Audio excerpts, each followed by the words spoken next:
Welcome to mega 9 TV. నేను మీ జనని. 2014లో రాష్ట్ర విభజన తర్వాత ఆవిర్భవించిన జనసేన పార్టీ దాదాపు 11 సంవత్సరాల తర్వాత రాష్ట్ర పార్టీగా కేంద్ర ఎన్నికల సంఘం గుర్తింపు సాధించుకుంది. దీంతో ఇప్పటి వరకు రిజిస్టర్డ్ పార్టీగా ఉన్న జనసేన కాస్త రికగ్నైజ్డ్ పార్టీగా మారింది. అంతేకాదు, పార్టీ గుర్తు గాజు గ్లాసును ఇక తన పేరు మీద రిజర్వ్ చేసేసుకుంది. గత సార్వత్రిక ఎన్నికల్లో 100% స్ట్రైక్ రేట్ తో సాధించిన రికార్డు విజయం దీనంతటికీ కారణమైంది. ఈ నేపథ్యంలో జనసేన తాజా ఫీడ్ పై mega 9 special story. Janasena party లేకుండా తెలుగు రాష్ట్రాల రాజకీయాలను ఉయ్యాల వానరసింహారెడ్డి అనేసి చెప్తున్నాం. మన దేశంలో రాజకీయ పార్టీలు పెట్టడం, ఎన్నికల్లో పోటీ చేయడం, వాటి ఫలితాల ఆధారంగా ఎన్నికల సంఘం గుర్తింపు పొందడం కొత్తేమీ కాదు. కానీ జనసేన పార్టీ స్థాపన తర్వాత సుదీర్ఘకాలం దీనికోసం వేచి చూడాల్సి వచ్చింది. అయితేనేం అంతే ఘనంగా ఈ ఘనత సాధించింది. అయితే ఇదంతా అంత సులువుగా జరిగిపోలేదు. దీని వెనుక దశాబ్దానికి పైగా కఠోర శ్రమ, ఎన్నో అవమానాలు, అంతకు మించి జనంలో సాధించుకున్న నమ్మకం ఇలా చాలానే ఉన్నాయి.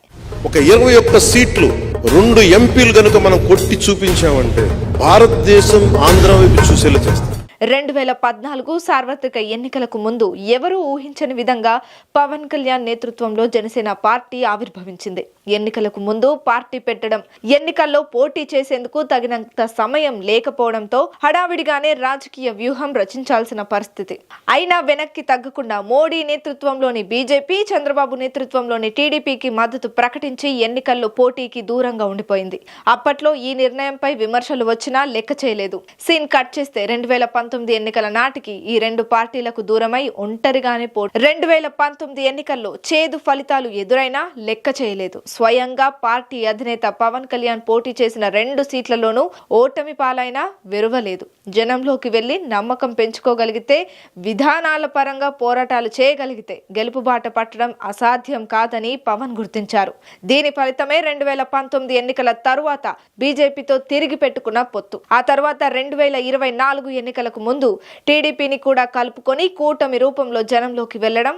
అప్పట్లో అధికారంలో ఉన్న వైసీపీ బూతులలో విరుచుకుపడుతుంటే జనసేన మాత్రం విధాన పరంగా ముందుకెళ్లింది. టీడీపీ, బీజేపీల అభివృద్ధి మంత్రం కూడా తోడైంది. దీంతో గత ఎన్నికల్లో పోటీ చేసిన 21 అసెంబ్లీ సీట్లు, 2 ఎంపీ సీట్లలోనూ గెలిచి ఏకంగా 100% స్ట్రైక్ రేట్ సాధించింది. జనసేన మీ సేన, సామాన్యుల సేన, మన భారతదేశపు సేన. ఈ ఫీట్ జనసేన పార్టీకి ఈసీ గుర్తింపు పొందిన రాజకీయ పార్టీగా అవకాశం కల్పించింది. సార్వత్రిక ఎన్నికల్లో 6% ఓట్లు సాధించిన రాజకీయ పార్టీలకు ఈ గుర్తింపు లభిస్తుంది. జనసేన పార్టీ 6.87% ఓట్లు సాధించింది. దీంతో గుర్తింపు పొందిన రాజకీయ పార్టీగా మారడంతో పాటు గాజు గ్లాసు గుర్తు కూడా తన పేరు మీద రిజర్వ్ చేసుకుంది. జనసేన పార్టీ లేకుండా తెలుగు రాష్ట్రాల రాజకీయాలను ఉయ్యాల వానరసింహారెడ్డి అనేసి చెప్తున్నాం.